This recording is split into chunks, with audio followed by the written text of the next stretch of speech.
the work that needs to be done is to overturn one of the most bizarre laws that I've seen in 32 years in state government.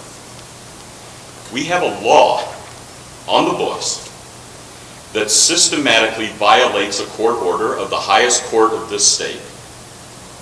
It systematically deconstructs a public educational system that throughout the Empire State's history has been the one thing that's kept us as the Empire State.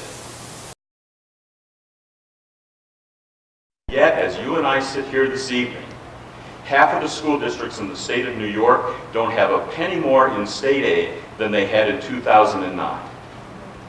And what that means is every increase, every fuel increase, every insurance increase, every contractual increase, every increase in enrollment has come on the backs of local taxpayers.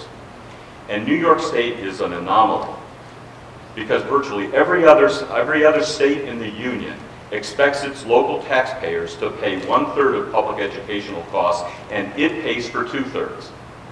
In the state of New York, the state will only pay for 1/3, and it expects local taxpayers to pay for 2/3. Now think about this.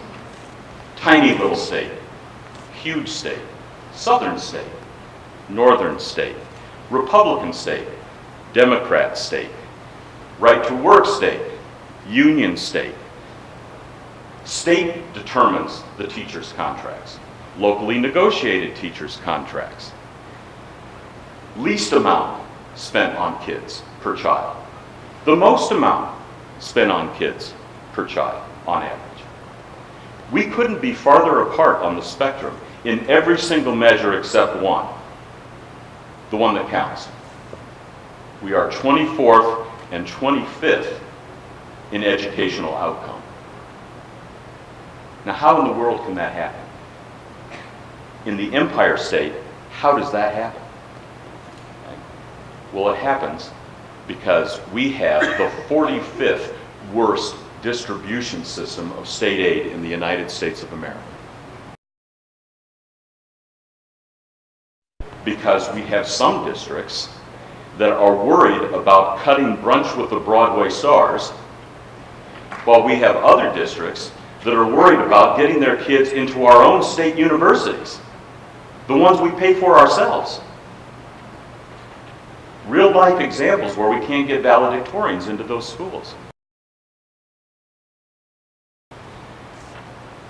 Ithaca said, Danny, your grades are okay, but your school's not giving you the kind of curriculum that will prepare you to be competitive once you get here. Okay? Now that hurt for me to hear because I not only graduated from that school, but I was a school board president for 7 years and 10 years on the board, and when I left, of the 71 school districts in northeastern New York, we were number 1. A lot's happened since then. You know what's happened? Gap elimination adjustment. What's happened is the systematic reduction of funding to schools that can't supplant the money locally. And what happens when you do that is a curriculum that needs to be this wide gets this wide. You lose programs and services and the people that provide them, because even if school districts wanted to tax their own people too much, okay, because 2/3 is on those local taxpayers, even if they wanted to, and school districts had stopped doing it long before the tax cap. They were taxing under the tax cap before there was a tax cap.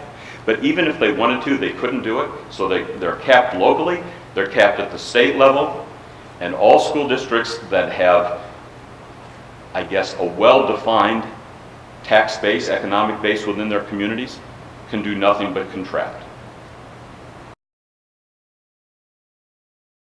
When we're letting this happen, this is on us. This is on our leaders who have one job under our state constitution. You can pass laws left and right, but only one thing in our state constitution took 2 legislators, 2 legislatures, and a vote of everybody to try and bring them back around to what was really important, what is a fundamental underpinning of our society. That's public education.